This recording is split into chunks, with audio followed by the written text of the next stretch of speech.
Part 5. Sleep tight. I'm shaking as I write this. I was released by the police less than 2 hours ago, and I am compelled to record the events of the past day and night as quickly and as accurately as possible. In some ways I want to forget, but I know that I cannot. I know that I should not. For my own sanity, I must divulge what has happened. It is far too important. Should I ever allow myself to be swayed by the mechanical, rational nature of the world once again, these words should serve to remind me that what is unseen is both mysterious and frightening. After Mary left, I knew that I had lost it forever, but rather than be consumed by depression and inaction, I was invigorated by one purpose, by one thought, by one idea that I knew I had to carry out. I had to destroy that thing, for I could not allow the chance that it may one day hurt my loved ones or desecrate the innocence of another child. I also knew that I faced death, but feeling that I had already lost everything, that was a small price to pay. It is said that revenge is a dish best served cold, but having waited my entire adult life to be rid of this thing, its memory and the shadow that it had cast upon me, I met the proposition of killing this fiend, this corrupt and perverted force, with a smile on my face. That night it would be dead, even if I had to drag it to hell with me. Busying myself for the next few hours, I packed a bag and wrote a letter to Mary and my family, explaining what had happened and that they weren't to blame. I phoned my mother and father, then my brother, just to hear their voices one last time, but I did not let on that I thought I may never speak to them again. My mother's intuition led her to ask if everything was alright. I smiled and told her I loved her before reluctantly saying goodbye. At about 7 o'clock, I made my way out to the car. The sun had already set, and the street seemed eerily quiet, as if the scene of an unattended funeral. I sat in the driver's seat, leaving the door on the other side open, awaiting my most unwelcome passenger. By 9 o'clock, nothing out of the ordinary had occurred. The place remained deserted, and the cold night air flowing through the open door was beginning to bite. As I sat there, contemplation echoed through my mind. I ruminated on the nature of this cadaverous parasite. One question rose out of a sea of thoughts, towering above all else, unmoving and continuous. Can you kill something which is already dead? I did not know if this was a thing of the grave or some unworldly specter which could be considered alive in some way. But just as I was reevaluating my plan, there it was. It was subtle at first, but there was a small, almost indistinguishable shift in the suspension of the car.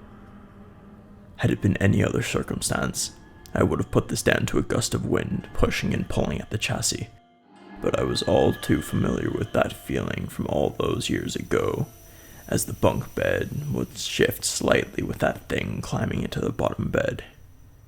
I knew its foul calling card. The air grew denser as if contaminated by some nearby corpse. It was in the car with me. Unseen, yes, but there nonetheless. As I heard the slightest of whispered breaths from the back seat, I leant over and calmly closed the passenger door. I turned the key in the ignition, and as I pulled out of the street, I could have sworn I heard a quiet yet distinctly malicious snigger, as of something mocking me. Did it know what I had planned for it? Our destination was not far, but the roaming hills through which our taken country road penetrated rose up and diminished with regularity. A stark reminder of the ominous isolation of the night. Occasionally on the way, I could hear something from behind, but I refused to look for that thing in the dark. Patience. It would not be long before I would confront it. The irony hit me. I was worried about scaring off the same thing which had terrified and tortured me as a child. I had to be resilient, and so drove carefully and calmly through the countryside, swamped by darkness, hoping that my unearthly passenger would not suspect me. I arrived. The wheels of the car struggled and slid on the undergrowth as I headed off of the narrow country road. The landscape had opened up, and as I looked at the broken and rotting trees around me, I felt that it was fitting to come to this bleak place in the cold night, to destroy that bleakest of things. The land suddenly came to an abrupt end, a cliff etched out from an old quarry, looking deep into the black waters of the lake below.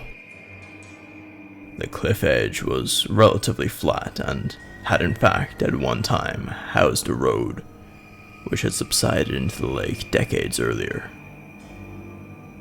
The local kids would tell stories about the vengeful ghosts of those killed during the subsidence, but they were just stories. Or perhaps they weren't. In the past, I would have disregarded such tales, but who would believe mine if I told it to them now? I switched the engine off and parked several meters away from the cliff edge, switching off any lights and composing myself for what would come. I sat in that car for what seemed like a lifetime, the only company given to me by the occasional splash of water against the cliff below. I waited. This thing was smart. Of that there was no doubt. It had toyed with me, relishing the pain and torment it had caused as only something of coldly frozen intellect could. For this reason, I knew it would suspect me, and perhaps even flee if I brought the car too close to the cliff's edge. I had to wait for it to attack. Let it feed, let it revel and gorge itself on me. Perhaps then, it would not notice as I slowly plunged the car into that dark, icy water below. I was going to drown the bastard. I had appraised the potential consequences in my head, and reasoned that there would be a moment, a singular moment, where I would have a slim opportunity to escape from the car, just before it reached the edge. Mary and I used to go there occasionally, a place to be together, away from everything else, and it did not look nearly as stark during a summer's day. I therefore had the place in mind and knew it well. The drop was at least 30 feet to the depths below, and I did not want to be in that car as it hit the water, nor trapped inside with that abomination. I waited. Then I heard it. Slowly at first, and then increasing in rate and volume. A rasping, wheezing breath from behind. Strangely, it sounded more labored than before. Each breath a struggle, filled with fluid, rotten and decayed. A shiver ran up my spine, a rank, foul smell began to fill the air. The breath drew closer from behind. My heart began to race, beating hard and fast as I looked up and saw the windscreen begin to ice up from inside. I could see my breath. A natural thing indeed, but what was unnatural was the breath visibly moving across my face from the side. I turned slowly. I wanted to cry. I wanted to leave, run into the night. But I had to stay. I could not allow it to escape.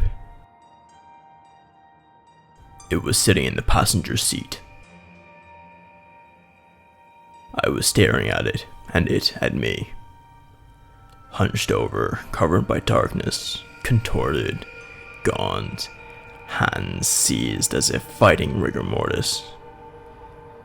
It slowly moved towards me. One bony leg cracked and groaned as it slid over my lap, and onto the other side. Oh God, it was sitting on me. It pulled itself in close to me, and through a shard of light provided by the moon, I saw its face. Skin hung from its jagged features. Glassy eyes stared deep into me as its grin spread up through its face. Unnaturally wide as a result of its half-rotten flesh, exposing the rotten muscles, broken teeth, and sinews of its rancid smile beneath. Pulling closer, it opened its mouth, revealing a wet and putrid tongue which could be seen through part of its missing jaw. Wheezing, breathing heavily. A foul stench which stung my eyes and filled my mouth elicited a response from me as I retched, my body attempting to expel its poisonous fumes, and as I did so, it stopped for a moment, and then cackled to itself, happy, content. Staring into its icy cold eyes, it yet gave the impression of an afflicted and increasingly weak old man. It was still incredibly strong, but it seemed as though it had lost some of its potency. Perhaps leaving that elongated room had somehow affected it. Its long, protruding fingers caressed my face, and then, as a show of intent, it stuck one of them deep into my shoulder. I screamed as it bent over and twisted inside of me, the rotting fiend moving its finger to cause the maximum amount of damage and pain that it could. As it did so, its other hand slid down against my body. It touched me. It was time. With my free arm, I turned on the ignition, and though my shoulder was still pinned to the seat, I managed to fight through the pain, put the car into gear, and took off as fast as I could. The creature flailed and screamed. It attempted to climb over me into the back seat, but I held on with all of my strength. The thoughts of what it did to Mary enough to fuel my rage. We raced towards the edge of the cliff, and I eyed the driver's door frantically. As we neared our icy plunge, I screamed in anger at its festering, rancid face and pushed it off of me. It scrambled into the back seat for dear life as I scrambled for mine by unlocking the car door. It was too late. The car careered over the cliff face, and before I knew it, we hit the dark water, splitting the black glass-like surface with tremendous force. I should have died then, but an airbag took the brunt of my impact, although I still managed to scrape my head across the door frame. Dazed, I looked around.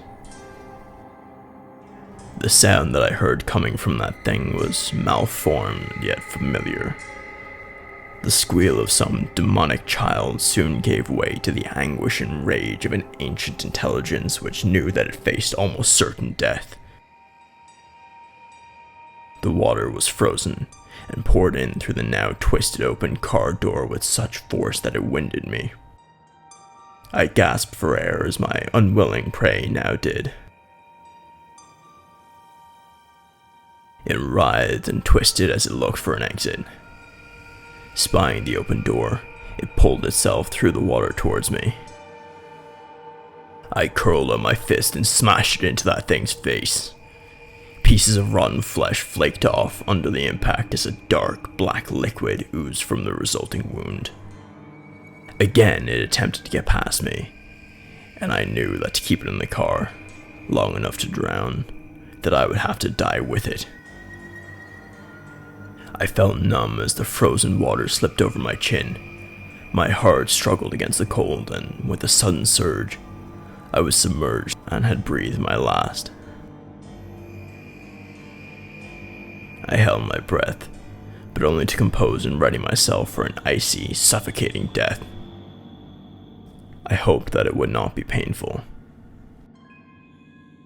My thoughts returned to Mary and my family.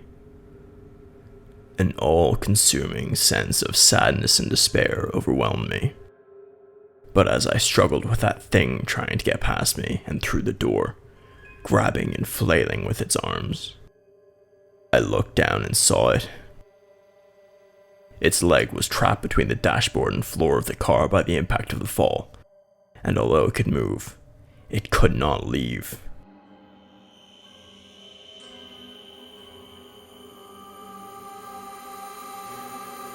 I turned immediately for the door. I could barely see but a foot in front of me in that black water, but there was enough moonlight to light my way. Just as I got to the door, the wretch grabbed hold of me and pulled me back to it. It had given up all hope of escaping, but it wanted to drown me with it. We fought for what felt like an age in that cold, bitter grave as the car slowly sank deeper and deeper into the darkness. I could now feel my body pleading with me to take a breath, to exhale my last gasp of air, and then inhale the frozen water. I am happy to say that I used my wits to get out of such a horrible fate. Orientating my body, I pushed my feet against the dashboard with enough force to at last escape its slippery grasp. I do not remember much else, bar the anguished and hate-filled scream that my tormentor let out as I left it to die at the bottom of that icy lake. I found myself walking through the wilderness, cold, wet, but alive. The wound in my shoulder slowed me down, but I kept the bleeding at bay by applying pressure to it with my other hand. It took me 2 hours to walk home, and I am amazed that I did not collapse from exhaustion or hypothermia. When I saw the familiar sight of the street that I live on, I was filled with a sense of accomplishment. A sense of pride and triumph. I had beaten that thing once and for all. That is, until I went inside my house and found a trail of large, wet footprints leading from the front door to my bed. Disbelief took me. Despair so sharp and overwhelming that I am unable to convey it with mere words. It was lying in my bed, waiting. A white sheet covering its emaciated body from sight. The human mind is a wonderful thing. Just as you believe your body has reached a level of exhaustion that it cannot recover from, that your emotions are so frayed that you feel you cannot continue, a thought springs as if miraculous from a weary mind. Let it rest. For now. I quietly crept through the dark and picked up my wallet, which I had left on a small coffee table in the center of my living room. Leaving the door unlocked, I left to attend to a new plan and returned an hour later. With a moment's preparation, I slipped into the spare room. There, I lay in that unsullied bed, waiting. I was sure that this was the endgame. That instead of toying with me, it would come for the kill. How it had escaped that watery grave I did not know, but I would be damned if it would escape again. I could only hope that it would sense me from the other room. I closed my eyes, pretending to be sound asleep. Time lumbered onwards, and although I fought it, exhaustion finally took me, sending me into a deep slumber.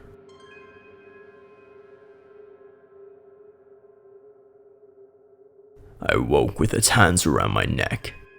It coughed and sputtered on top of me, a rancid black liquid dripping on my face as it oozed from its facial wounds.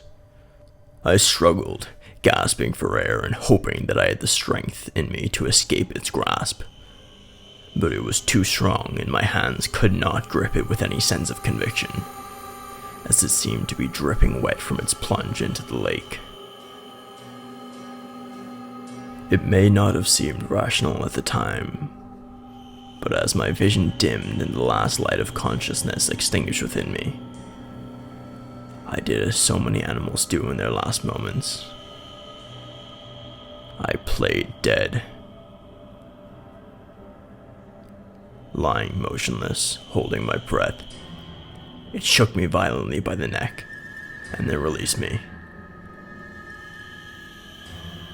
I waited for my moment, my last chance to destroy this thing. Its labored breathing relaxed slightly, and seemed to stare at me, almost quizzically.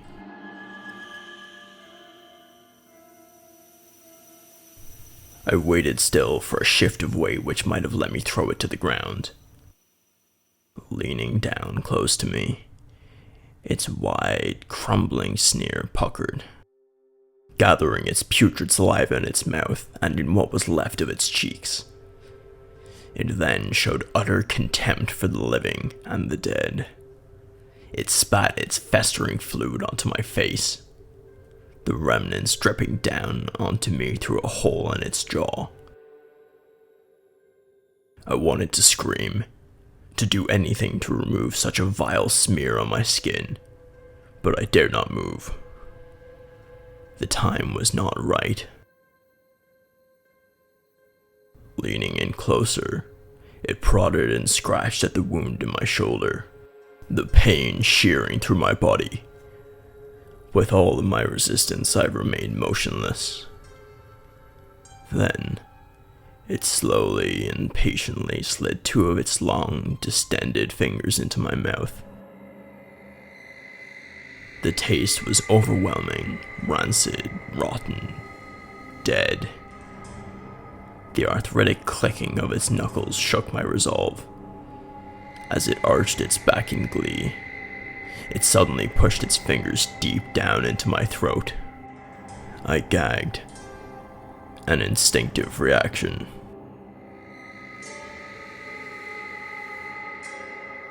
Instead of being shocked, a garbled laugh emanated through its broken teeth as it thrust its fingers deeper into my mouth. I felt its cold, hard flesh scraping against the inside of my throat, pleading without words for it to stop. In our darkest of moments, we sometimes find our true strength. I rolled to my side, using its weight against it, and finally managed to break free. I fell onto the floor, its long reach grasping at my feet. I kicked and screamed, and at last was free. It stared at me, only for a moment. Rising up on top of the bed, its brittle bones cracking under its own force. It now towered tall and gaunt, ready to pounce. Since I was a child, I had been a victim. It had terrorized me, taken my innocence, attacked Mary, and broken my life. I would not stand for it anymore. Sometimes, the most dangerous prey is the one who can outthink you. The one that lulls you into a false sense of dominance or superiority. The one who has conquered any fear of you with a sense of anger and betrayal. It had fallen into my trap. One conceived by logic, reason, and an understanding of the world through the eyes of a scientific mind. Fire cleanses all.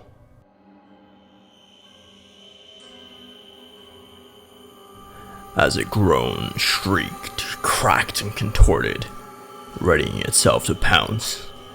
In one swift motion, I removed a blanket from the floor, revealing a bucket filled with gasoline which I had bought in that short time of preparation. I threw it as hard as I could, the liquid splashing all over that horror in the bed. It grinned at me, mocking my very existence, making light of my pain and the agony it had caused. From my pocket, I pulled out a lighter, lit it, and threw it onto that wretched thing. It writhed and screamed in agony, parts of its flesh crumbling away, searing into nothing in front of my very eyes. I almost felt sorry for it. Let it burn. The fire got out of hand. Thankfully, a neighbor heard the screams and saw the smoke, calling the fire brigade.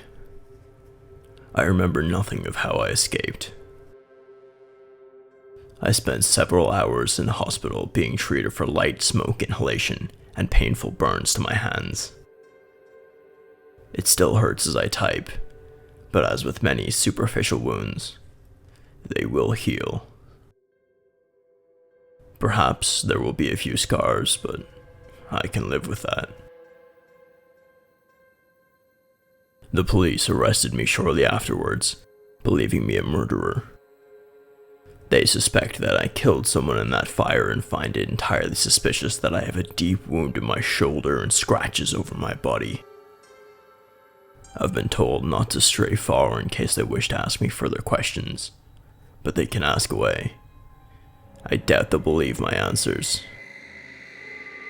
They found no remains nor any evidence that someone else was there, bar a strange outline of a figure etched deep into the bed and wall. It looked as though whatever had been there attempted an escape, but I do not think it accomplished this. A weight has now been lifted from my shoulders. One which I now realize was always there, since I was a child, in fact. I believe that thing had an effect on me, even from distance. And now that it is gone, I feel whole again. I am devastated that I've lost Mary, and my house can be written off as I'll probably be charged with arson after they realize I started the fire, which means I can kiss goodbye to any insurance claim. My hands ache, as does my shoulder, but my spirit does not. I am writing this from a hotel room. It's small and unassuming, but it will suit my purpose. Tonight, I intend to sleep and dream, as I did as a child before that wretch invaded my life. I believe that it was my rationality which saved me, my logical thought which allowed me to destroy such an evil. But I will never escape the conclusion that there is much more to life beyond the veil. Out there in the darkness, it is a world I have seen and do not care to revisit. But tonight I will rest, and tomorrow I will build my life again with the confidence that my unwelcome guest is gone forever. I can feel it. I know it. It will take time for me to adjust, and perhaps my mind will play a trick or two along the way. It is difficult to abandon the paranoia of a lifetime. I must learn to accept my safety once again. I refuse to be looking over my shoulder for the rest of my days, but I will always be cautious, as I was when I was in the hospital this morning, lying on a bed in a quiet ward. I thought I felt the bed shake for the briefest of moments, but I know that it was just my imagination. I am glad I have written down my experiences. It has illuminated much about myself to me, and most importantly, should anyone ever, God forbid, find themselves in a similar situation, then maybe you will know what to do. Now, it is bedtime, and I must rest, for I have never known a weariness such as this. Good night, and sleep tight.